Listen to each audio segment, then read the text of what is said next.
Have you ever wondered why Canada is in debt? Have you ever wondered why the government forces Canadians to pay so many taxes? Have you ever wondered why the bankers from the largest private banks are becoming wealthier and the rest of us are not? Have you ever wondered why the gross national debt is over $800 billion?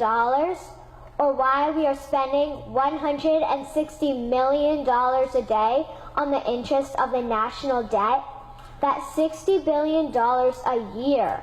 Have you ever wondered who receives the $60 billion? What I have discovered is the banks and the government have colluded to financially enslave the people of Canada. I will share with you 3 important points of reference which will hopefully spark enough interest and concern for you to continue the research on your own and to engage your government to stop this criminal act against the people of Canada. First, we will briefly examine the Bank of Canada. Second, we will see how our banking system works today. And lastly, I will offer a viable solution that we can petition our government to implement. A very little known figure in Canadian history is J.O. McGeer. He was a lawyer, Member of Parliament, and Mayor of Vancouver. His contribution to Canada is probably the greatest in our history. He championed the creation of the National Bank of Canada, whose sole purpose is to create and manage Canada's money. It was formed on July 3, 1934, and owned by all Canadians. Until the 1970s, because of the Bank of Canada, Canada's national debt was held at a constant, manageable level, until the government decided to implement what we now have as our modern-day banking system that is robbing the Canadian people. So how are they robbing us? Allow me to explain how our private banks and government work today. First, the Canadian government borrows money from the private banks. They then lend the debt-based money to Canada with compounded interest. The government then continues to increase taxation of Canadians year after year in order to pay back the interest on the exponentially growing national debt. What results is inflation, less real money for Canadians to spend into our economy, and the real money being used to pad the pockets of the banks. Also, the government gave the banks the ability to loan out money that doesn't exist in the form of loans. When a bank gives you a mortgage, which literally means a death pledge, or a loan, they don't actually give you money.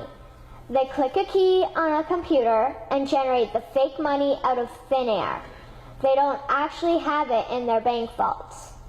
Presently, the banks only have $4 billion on reserve, but they have loaned out over $1.5 trillion. To quote Graham Towers, each and every time a bank makes a loan, a new bank credit is created. New deposits, brand new money. Broadly speaking, all new money comes out of a bank in the form of loans. As loans are debt, then under the present system, all money is debt.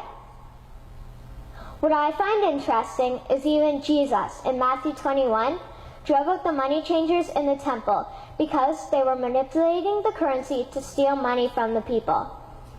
The private banks are just like the money changers in Matthew 21.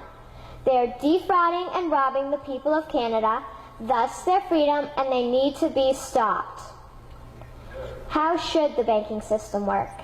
In an infamous interview, Mr. McGeer asked Mr. Towers, "Can you tell me why a government with power to create money should give that power away to a private monopoly and then borrow that which Parliament can create itself back at interest to the point of national bankruptcy?"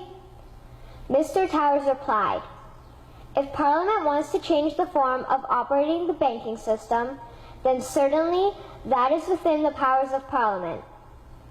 In other words, if the Canadian government needs money, they can borrow it directly from the Bank of Canada.